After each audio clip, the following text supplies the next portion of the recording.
Welcome to Orange County Power Players, where we spotlight the personal, professional, and financial success stories of OC's top leaders. Here's your host, Danny Flores. Welcome back to OSVI Power Players, where I interview some of the most successful people in Orange County. I'm Danny Flores, your host, and today's honored guest is Dr. Shokeen. Dr. Shokeen is a cosmetic board certified dermatologist with a passion for delivering the highest level of care to her patients. With over 6 years of experience in the field, she has had the pleasure of being featured in many magazines and TV interviews for her expertise in cosmetic dermatology. As a proud owner of Ocean Skin and Vein, her practice is at the forefront of cutting-edge procedures that provide her patients with the best possible results. As a board-certified dermatologist, she understands the importance of staying on the cutting edge of advancements in cosmetic dermatology. She is constantly seeking out new technologies, techniques, and treatments that can benefit her patients. This drive for innovation and excellence has allowed her to stand out as a leader in the industry. Her practice, Ocean Skin and Vein, is located in Manhattan Beach and Orange County. They offer a wide range of cosmetic procedures and treatments, from injectables and laser treatments to cosmetic surgery and skin cancer screenings. She works with her patients to create customized treatment plans that meet their individual needs and goals. Welcome, Dr. Shokeen. Thank you. My gosh, I appreciate the introduction. Amazing. Well, you've done amazing things in a short period of time. Tell us a little bit about how you got started, what made you decide to do what you do, and then putting your practice together as well. Well, actually, I graduated residency back in 2017. When I first moved to Los Angeles, which is actually home for me, I had gone to medical school on the East Coast, and then I went to residency on the East Coast as well. When I moved back, it was kind of an interesting landscape. At the time, there were very few practice owners, and a lot of it was just starting to be a lot of private equity. Everything was really private equity owned, Kaiser, or there were these small practices. Mhm. When I joined a couple groups, I joined one in Encino and another one in Orange County, which is really funny. I used to make the commute from Encino to Orange County on a Wow. regular basis.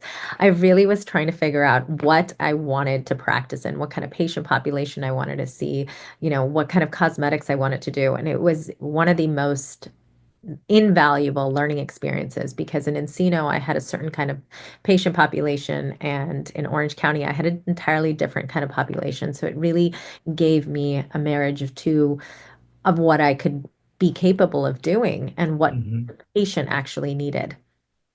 And then everyone knows what happened in 2020. The world shut down. And during that time, it actually gave me a minute to think, you know, there's really not a practice that's really female oriented. It's not female run. It's not skin of color friendly. It doesn't understand the breadth of the complications that women need. And so I took a leap and spent all of our savings, which I really thank my husband for allowing me to do. And I, started this idea, OSVI, which is it used to be called Ocean Skin and Vein, but now we've rebranded to OSVI Dermatology and Surgical Institute.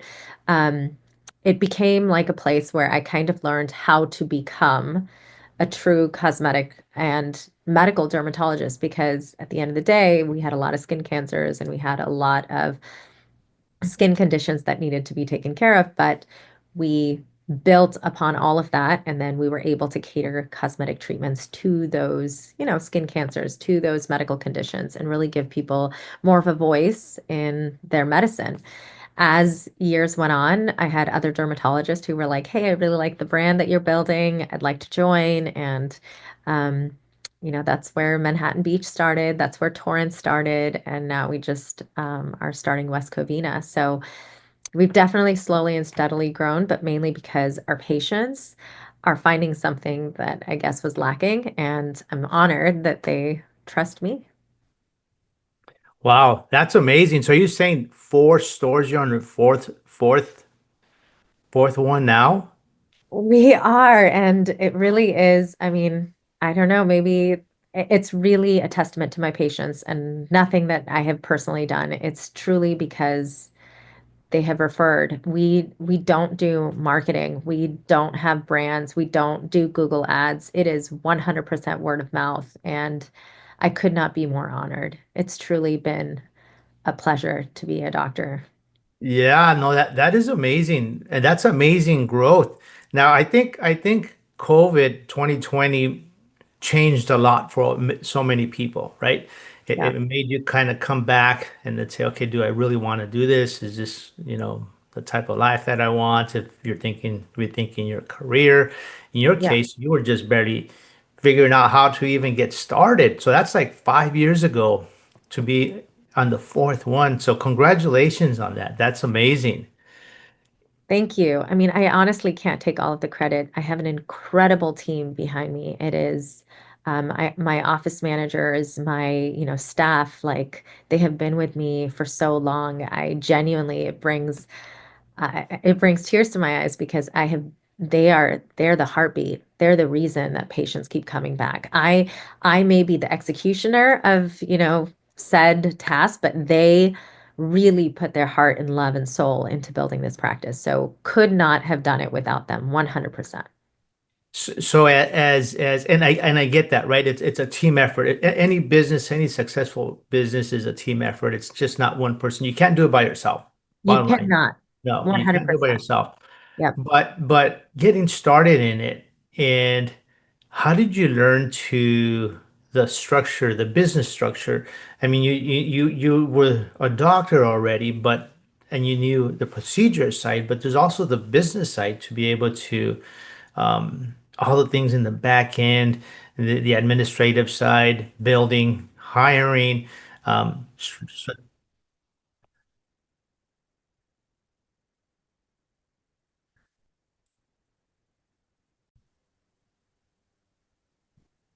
okay, as I was saying, you know how to be a doctor, you know how to treat patients, but in the beginning, how did you figure out how to grow the business and operate it as a business? Hiring the right people to do your scheduling, your front office, your billing, and everything else that goes behind that. I wish there was something that you could be taught how to run a business. It truly, I mean, I don't have an MBA. I really counted on my parents who both have business degrees and my brother and, my husband to try to help me alleviate some of the pressures of understanding day-to-day operations. But to be completely honest, this cannot be taught in a classroom, and there's nothing I can particularly say unless you go through it, right? It's a Hmm. storm, and you kind of have to weather the storm to figure out what works and what does not. Um, I truly think the things that helped were, as I said, putting systems in place. And no one teaches you how systems really work until you do them because every business operates differently. A business is made of the people who are working there and of the operations itself. So if any of those don't marry, it doesn't work. Hmm. So first, I would hire someone and then see how operationally they could make patient customer satisfaction better, or in general, the team work better together. Either Hmm. they were hired to make the team work better, or they were hired to make the patient feel better. And if any of those did not work in the systems, it wasn't a position that I could really hire for. It took me a long time to figure that out. Um, but I think that in itself was why we were able to generate as much success as we were, because everyone realized that every patient that walks through the door it's not making my business better. It is making their business better, right? I always tell my Right. staff, every patient that walks in is paying our salary. It's not paying my salary. It's actually paying your salary way more than he is paying my salary. So Right. every time we have to make sure that they are well taken care of, whether that be, getting prescriptions ready, whether that be making sure something else is in house that would make it more convenient. We figured out one operations, then we would say, okay, now we figured this out. How do we make this, band with another operation? So if we have a Mohs surgeon, how do we make them talk to the general surgeon so that we can make our processes easy? We found consultants that would, um, you know, blend with our patients. So if a lot of our patients needed concierge medical doctors, we would team up with lots of concierge medical doctors to find a right spoke. I mean, truly, it feels like you're the center of the wheel and you have to make sure that you are pulling the tethers that are holding the rest of the spokes together. Um, it was a learning experience. I can't say Mhm. that it was easy. 100% I made a lot of mistakes. I mean, more mistakes than I feel even comfortable sharing. Because, you really don't know. You don't know how to do payroll. You don't know Right. how to do, um, you don't know what to do. You don't know California law. So you kind of Mhm. have to figure that out and you have to hire the right team to put those systems in place. Um, but I wish I could tell you that there's something I did The secret that was sauce, right? differently than this. This is like the secret sauce. The secret sauce is you work really, really hard, really Right. hard. And a lot of people will look at you and say, "Oh, you're so young. Like, what do you know?" And Right. I got that a lot. I also got, "Oh, you probably come for money," or, "Your husband invested in this." And I get that a lot. But Mhm. as a woman in this industry who is also a mom, Mhm. there is no replacement for hard work. And let me tell you, if you want something done, give it to a mother because she will figure it out. There Yeah. will there will be some way that she can figure it out. And it's really funny because now 90% of our staff are moms, and I don't know. You all figure it out Maybe together. that's why it's working out as well as it is. Yeah.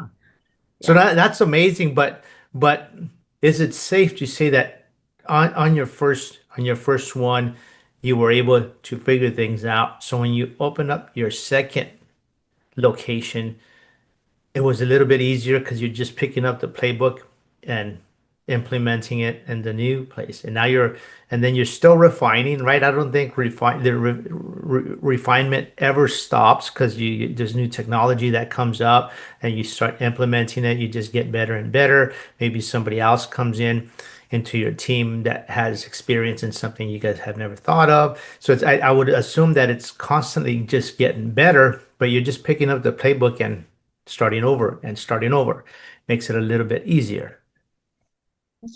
I think if you are running like a corporation, I think that works. That does not work in practice, right? At least not Hmm. for my practice, because there's no playbook based on the population, right? Manhattan Beach is a very different population than Torrance. It is a very different population than Orange County. It is an entirely different population than West Covina.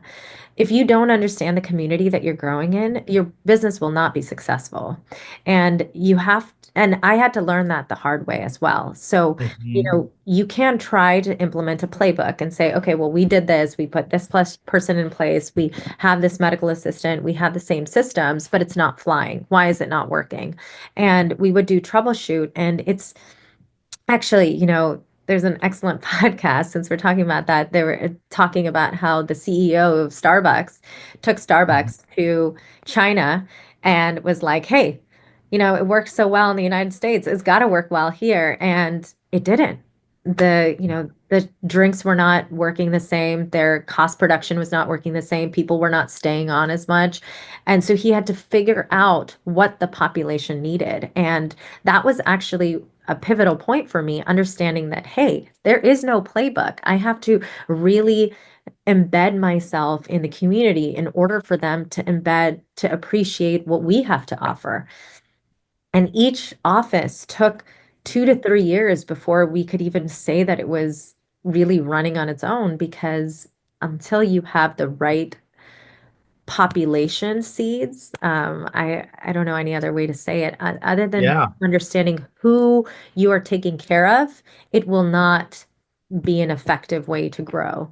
Um, that and every time we would bring on a new office, you would try to use the systems of your previous office to help it grow.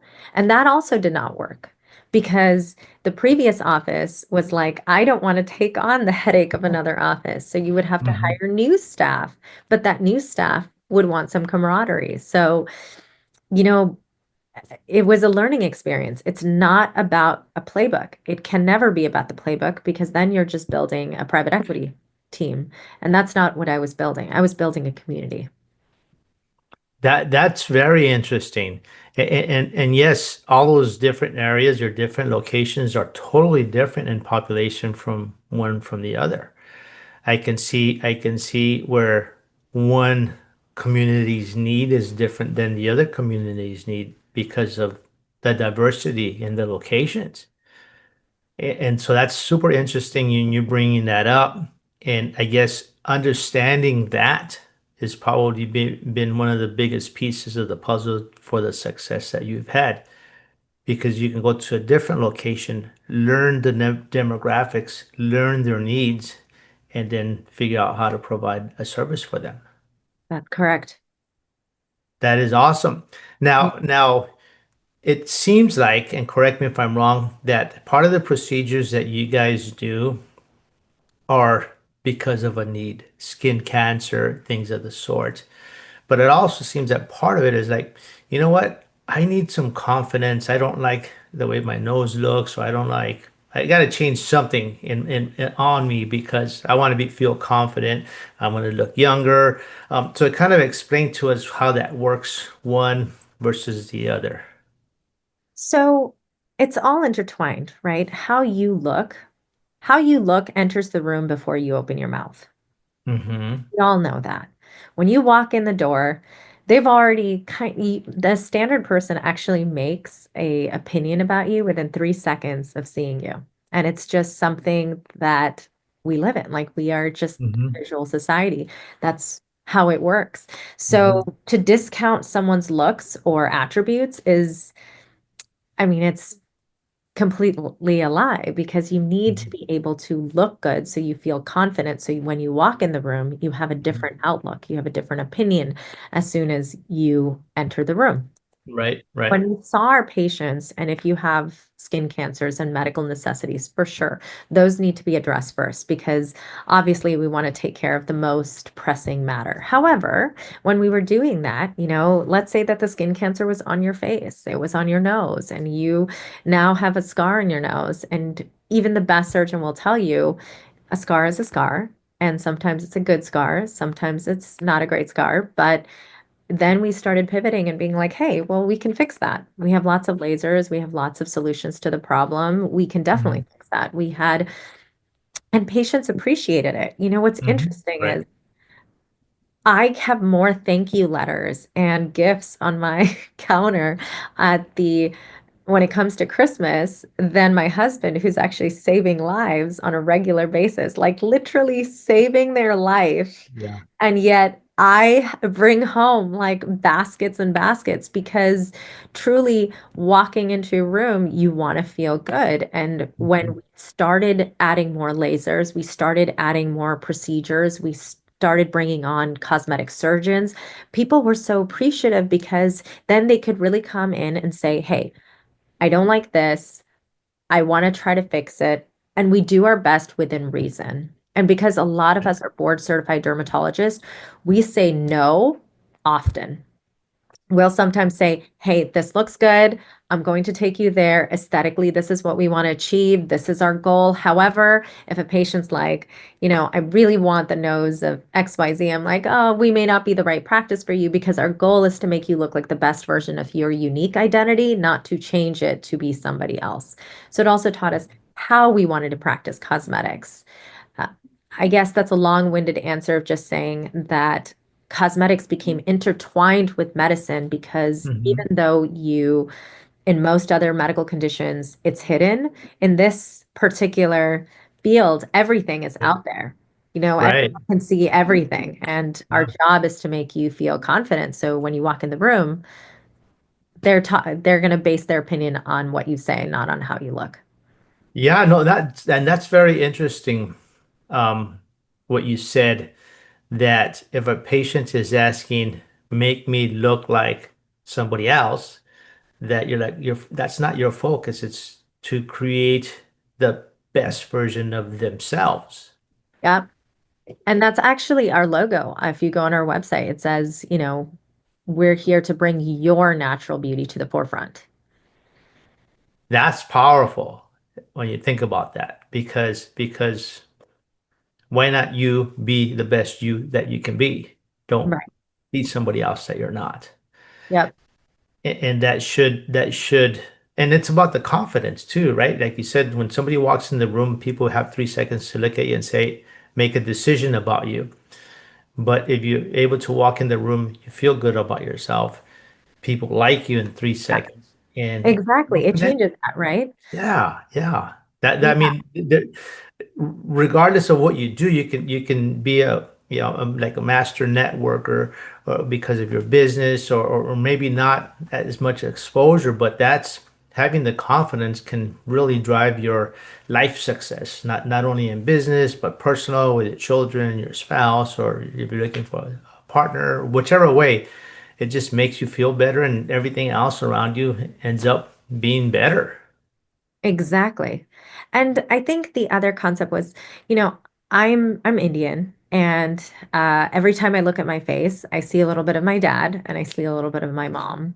And I think that's something I want to carry, right? I don't Mhm. want to ever change what I look like because my kids will look like me. And, Right, I right. want them to see a little bit of me in themselves when they look in the mirror. And so when we first started out on building our kind of aesthetic, we were like, this is the most important thing. I do not want to change your cultural heritage. I don't want to change, I don't want to create a cookie cutter person. What I'm trying to do Mhm. is to build you, but just the best version of yourself. So when you do look in the mirror, you still see your mom, but Right, you're right. going to see, the best version of you.